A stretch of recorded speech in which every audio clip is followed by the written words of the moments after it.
वर्णिवेशरमणीय दर्शनं मन्दहासरुचिराननाम्बुजं पूजितं सुरनरोत्तमैर्मुदा धर्मनन्दनमहं विचिन्तये। असतो मा षड्गमय तमसो मा ज्योतिर्गमय मृत्युर्मा अमृतं गमयः। ओम शांति शांति शांति। अस्मद्गुरुसमारम्भां नाथयामुनमध्यमां लक्ष्मीवल्लभपर्यन्तां वंदे गुरुपरंपरा। આજની જ્ઞાન સભાની અંદર પધારનારા બધા જ ભગવદ્ ભક્તોને વેદાંતાચાર્ય પુરાણ ઇતિહાસાચાર્ય એમ એ ફિલોસોફી શાસ્ત્રી રાકેશભાઈના હેતપૂર્વક જય સ્વામિનારાયણ. ભક્તો, આજની આ જ્ઞાન સભાની અંદર આપણે બધા કયા મનુષ્યનું લક્ષ્મીજી સામે ચાલીને વરણ કરે છે એ વિષય પર થોડી વાત શ્રવણ કરશું. વિદુર નીતિના 5મા અધ્યાયના 51મા શ્લોકના માધ્યમથી આપણે આ વાત શ્રવણ કરશું. તો લક્ષ્મીની ઈચ્છા રાખનારા બધા જ લોકો આ પ્રવચન એકાગ્ર મને કરીને શ્રવણ કરે. તો વિદુર નીતિના 5મા અધ્યાયના 51મા શ્લોકમાં વિદુરજી કહી રહ્યા છે કે સન્ની યચ્છતિ યો વેગમ ઉઠ્ઠિતમ ક્રોધ હર્ષયો સ શ્રિયો ભોજનમ રાજન યશ્યાપત્સુ નમોદ્યતે. અર્થાત હે રાજન, જે મનુષ્ય ક્રોધ અને હર્ષના વેગને જ્ઞાનપૂર્વક શાંત કરી લે છે તે લક્ષ્મીનો પાત્ર બને છે તથા વિપત્તિઓમાં પણ મોહ પામતો નથી. કોઈક વ્યક્તિને પોતાનું અનિષ્ટ થતા અનિષ્ટ કરનારા પર ક્રોધ આવતો હોય, પરંતુ પોતાના અંતકરણમાં ઉત્પન્ન થયેલા એ ક્રોધને એ દબાવી દેતો હોય અને કોઈક વસ્તુ પ્રાપ્ત થતાં જે હર્ષ થાય એ હર્ષના વેગને પણ એ દબાવી દેતો હોય, અર્થાત કે જ્ઞાનપૂર્વક દબાવી દેતો હોય, તો એ વ્યક્તિ લક્ષ્મીનો પાત્ર બને છે એવું વિદુરજી કહી રહ્યા છે, જેનું દ્રષ્ટાંત મહારાજા યુધિષ્ઠિર છે. યુધિષ્ઠિર મહારાજ જીતેન્દ્રિય છે તથા તેઓએ પોતાના સમસ્ત દુર્ગુણોને પણ જીતેલા છે. તેઓમાં જીવ પ્રાણી માત્ર પ્રત્યે સમતા છે. સુખ દુઃખને તેઓ ભગવાનનો પ્રસાદ સમજે છે, માટે તેઓ વાસ્તવમાં લક્ષ્મીના પાત્ર છે. લક્ષ્મીની પ્રાપ્તિ થઈ અર્થાત કે ત્રિભુવનના એક ચક્રી શાસક એ થયા તો પણ એના મનની અંદર કોઈ પણ જાતનો હર્ષ હતો નહીં. અને જ્યારે દ્યુત ક્રીડાની અંદર એઓ પોતાની સમસ્ત સંપત્તિ હારી ગયા તો પણ યુધિષ્ઠિર મહારાજના અંતકરણમાં સહેજ પણ ઉદ્વેગ ન હતો. વનવાસ દરમિયાન અર્જુનજી, ભીમસેન, દ્રૌપદી, દ્રુપદ, ધૃષ્ટદ્યુમ્ન, શિખંડી યાદવો કેટલી વખત યુધિષ્ઠિર મહારાજને કહે છે કે રાજન, આપ આજ્ઞા આપો, આપણે હસ્તિનાપુરની ઉપર હુમલો કરીએ અને કૌરવોને ત્યાંથી ભગાડી દઈએ અને એના સ્થાન પર અમે તમને રાજા બનાવી દઈએ. પણ યુધિષ્ઠિર મહારાજ કહે છે કે નહીં. દ્યુતની અંદર શરત થયેલી છે કે જે વ્યક્તિ દ્યુત ક્રીડામાં હારી જાય એને 12 વર્ષનો વનવાસ ભોગવવાનો. તો એ 12 વર્ષ વનવાસ અને 1 વર્ષ અજ્ઞાતવાસ ભોગવીને પછી હું નિર્ણય કરીશ કે મારે યુદ્ધ કરવું કે શાંતિ કરવી. હું પછી જ નક્કી કરા, ત્યાં લગીન નહીં. યુધિષ્ઠિર મહારાજનો વૈભવ મહાભારતમાં લખેલું છે. જ્યારે યુધિષ્ઠિર મહારાજ દ્યુત ક્રીડા રમવાને અર્થે ઇન્દ્રપ્રસ્થથી હસ્તિનાપુર આવે ને ત્યારે 10,000 હાથીઓ તો એની અગાડી ચાલતા હોય છે. ખાલી 10,000 હાથીઓ, પછી કેટલા રથીઓ, કેટલા પેદલ સૈનિકો, એટલો રસાલો લઈને એ ચાલતા હોય છે. જેના ઘરે નિત્ય 1 લાખ સ્નાતક બ્રહ્મચારી સોનાની થાળીની અંદર વિવિધ પ્રકારના પકવાન આરોગતા હોય છે અને એ ભોજન કર્યા બાદ દક્ષિણાના રૂપમાં એ થાળી વાડકા એને લઈ જવાના. રાત્રિને વિશે પુનઃ ભોજન કરવા માટે આવે ત્યારે નવા થાળી વાડકા. આટલો એનો વૈભવ હતો.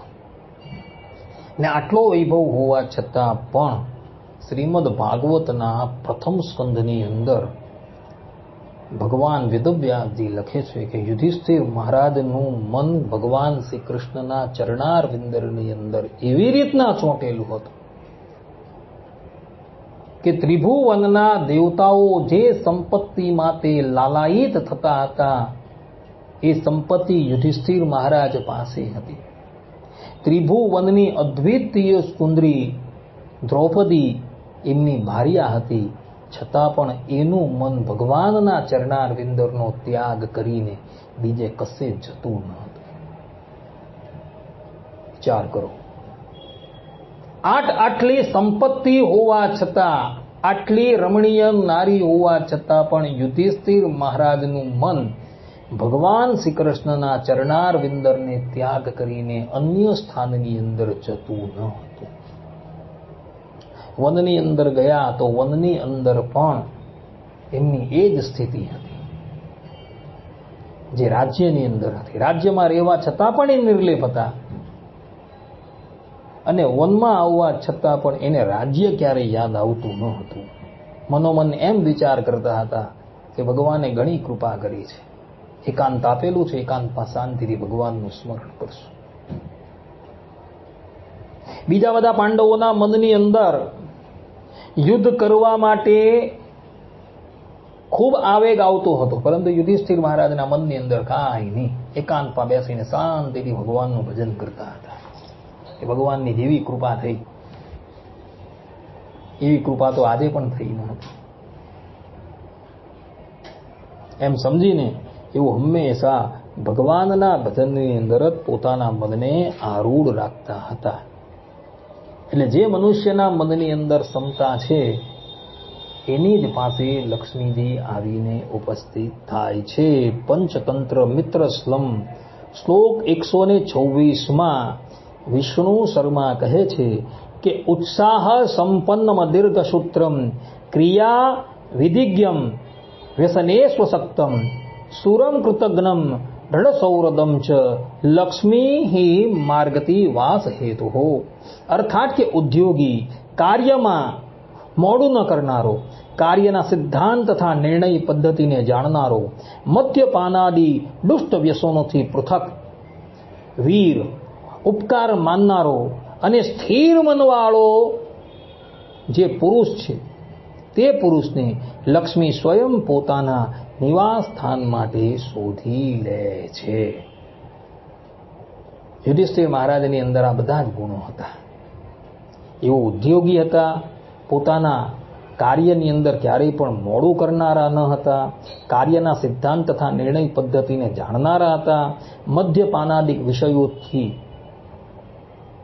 એ દૂર રહેનારા હતા, એની અંદર સુરતા હતી, કોઈક એમના પર ઉપકાર કરે તો એ ઉપકારને ઘણો માનનારા હતા અને એવો સ્થિર મનવાળા હતા.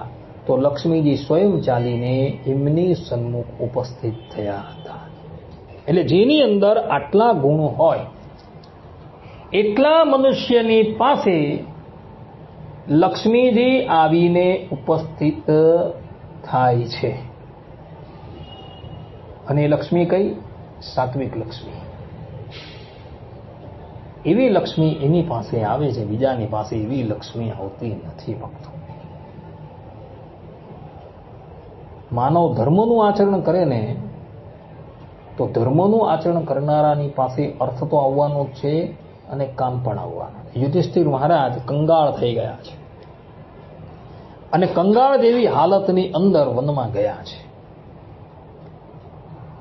એ વનની અંદર 1,00,000 સ્નાતક બ્રાહ્મણો પણ એની સાથે ગયા છે. જે બ્રાહ્મણો નિત્ય યુધિષ્ઠિર મહારાજને ત્યાં વિવિધ પ્રકારના પકવાન જમતા હતા, જે સુખની અંદર યુધિષ્ઠિર મહારાજની અંદર યુધિષ્ઠિર મહારાજની સાથે હતા. એ બ્રાહ્મણોએ કહ્યું હવે દુઃખની અંદર પણ તમારી સાથે જ રહેવાના છે. યુધિષ્ઠિર મહારાજ કહે છે કે ભાઈ હું તમારું પોષણ કેવી રીતના કરું, કે તમે એની ચિંતા ન કરતા, વનની અંદર જે કંદમૂલ ફળ મળે છે એના દ્વારા અમે મારો નિર્વાહ કરી લેશું, તમે ચિંતા નહીં કરતા, અમે તો તમારી સાથે જ આવવાના. વનમાં આવ્યા. યુધિષ્ઠિર મહારાજ પોતાના પુરોહિત ધૌમ્યજીના શરણમાં જાય છે અને કહે છે કે ગુરુદેવ આટલા બધા વ્યક્તિઓનું પોષણ કેવી રીતના કરવું. ત્યારે ધૌમ્યદેવ કહે છે કે સૂર્યદેવની આરાધના કરો. સૂર્યદેવની કૃપાથી તમને એક બટલોઈની પ્રાપ્તિ થશે, એના દ્વારા તમે આ બધાનું પોષણ કરી શકશો. ધર્મદેવ સૂર્યદેવની આરાધના કરે છે અને સૂર્યદેવ એમને અક્ષય પાત્ર અર્પણ કરે છે. જે પાત્રની અંદર દ્રૌપદીજી રાંધે તે રસોઈ અક્ષય થઈ જતી હતી. એટલે યુધિષ્ઠિર મહારાજે ધર્મનું આચરણ કર્યું અને વિપત્તિના સમયની અંદર એમને ધર્માચરણની અંદર અડચણ પેદા થવા લાગી, પરંતુ એનું પણ નિવારણ થઈ ગયું હતું. એમણે ધર્મનો ત્યાગ ન કર્યો તો ધર્મએ એનો પણ ત્યાગ કરેલો ન હતો. આ સિદ્ધાંત વાત. માટે માનવે હંમેશા ધર્મનું જ આચરણ કરવું જોઈએ. કોઈક સમય આવે અને ક્રોધાયમાન થવા જેવું થાય તો પણ પોતાના ક્રોધને રોકી રાખવાનો છે. અને કોઈક વસ્તુની પ્રાપ્તિ થતા હર્ષ જેવું દેખાય તો એ હર્ષના વેગને પણ રોકી રાખવાનો છે. આવી ક્ષમતાથી યુક્ત જે મનુષ્ય હોય તેની પાસે લક્ષ્મીજી આવે છે, બીજાની પાસે લક્ષ્મીજી આવતા નથી. આ સિદ્ધાંત વાત છે. આ પ્રમાણે ભક્તો વિદુર નીતિના 5મા અધ્યાયના 51મા શ્લોકની અંદર વિદુરજી આ વાત કહી રહ્યા છે. માટે હંમેશા ક્ષમતાની અંદર તમે સ્થિર રહેશો તો તમારી સન્મુખ લક્ષ્મીજી આવીને ઉપસ્થિત થશે. અસ્તુ. વર્ણિવેશ રમણીય